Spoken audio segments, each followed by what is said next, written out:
Hi, everyone. So before I tell you about cancer, I'm going to talk to you about death, but specifically cell death. So cell death is an essential process for our body to function normally, to maintain what we call homeostasis.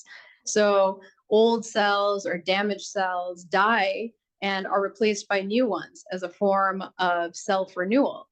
And this kind of self-renewal process, which I'm sure you've thought about before, it's highly coordinated and regulated, and it's what we call programmed cell death or apoptosis.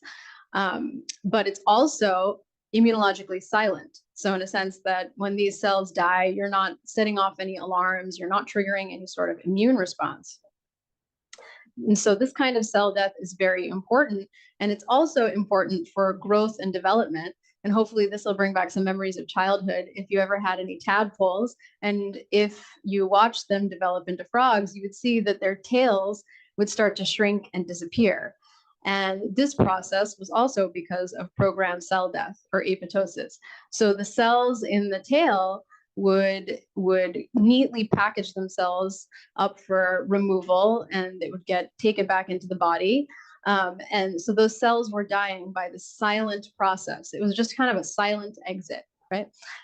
Unfortunately, a lot of cancer treatments trigger this kind of silent death. And you can imagine why you don't want that to happen, because you want your immune system to recognize that cancer and be able to attack it.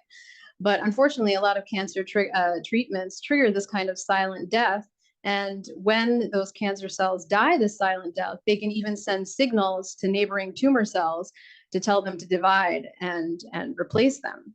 So not ideal. But we've also evolved a number of ways, much more flamboyant ways for cells to die. And you can imagine why. So for example, if a cell is exposed to a toxin or it's infected by bacteria or viruses, that cell can commit suicide to prevent the spread of that pathogen, but it also needs to alert the immune system that there's an infection and that there's something happening. And so this is why we have what's called immunogenic cell death. So during immunogenic cell death, the cell releases a firestorm of signals that activate the immune system. And then these activated immune cells can go back to the site of cell death and can trigger an immune response. So you can imagine this is the kind of response that we would want to treat cancer, for cancer to undergo this immunogenic cell death. But unfortunately, cancers have figured out ways to avoid this from happening. So cancers can inhibit immune activation, and they can also mutate to evade immunogenic cell death, ensuring that they can proliferate unchecked. So what do we do about this? Well, this is where mRNA technology can really help to treat cancer. So many of you may be familiar with mRNA technology, especially if you got one of the mRNA COVID vaccines, but it's a really elegant strategy where mRNA can be designed to encode for whatever protein you want. And so we can design this mRNA and then we put it inside a bubble called a nanoparticle, and then we can inject a bunch of those nanoparticles. And when the nanoparticle gets inside a cell, that mRNA is translated into protein using the host cell machinery. So in other words, the mRNA provides instructions to the cell, and then that cell will make whatever protein we choose. And in the Langer lab, we have technology where we can deliver mRNA directly into cancer cells or into a tumor. And so you can imagine now we can deliver mRNA that will express proteins to trigger this immunogenic cell death, to kill the cancer and also trigger an anti-tumor response, hopefully that can also prevent recurrence of really hard to treat cancers. So this is our image that was captured by our very talented technician, Ege Onal, who's now a MD PhD student at Brown University.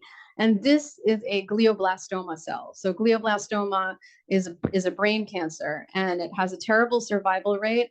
I believe only 25% of patients survive past 1 year. So in this experiment, we wanted to see whether our mRNA nanotherapy was able to trigger the expression of an immunogenic cell death protein. So he captured this image 3 hours after treatment. And so here you can see this brain cancer cell that is in its death throes and undergoing this fiery immunogenic cell death. So as we're continuing to analyze the intricacies of what's going on and its implications for cancer biology, we're really excited about the intersection and the synergy between mRNA technology and our ability to harness this kind of immunogenic cell death, this powerful form of cell death to treat hard to treat cancers. So with that, I'd like to thank Professor Bob Langer and the entire Langer Lab, and specifically Ege and Jamie, who are awesome to work with. Of course, the Whitehead Microscopy Facility, where we took this image, and our funders. So thank you so much.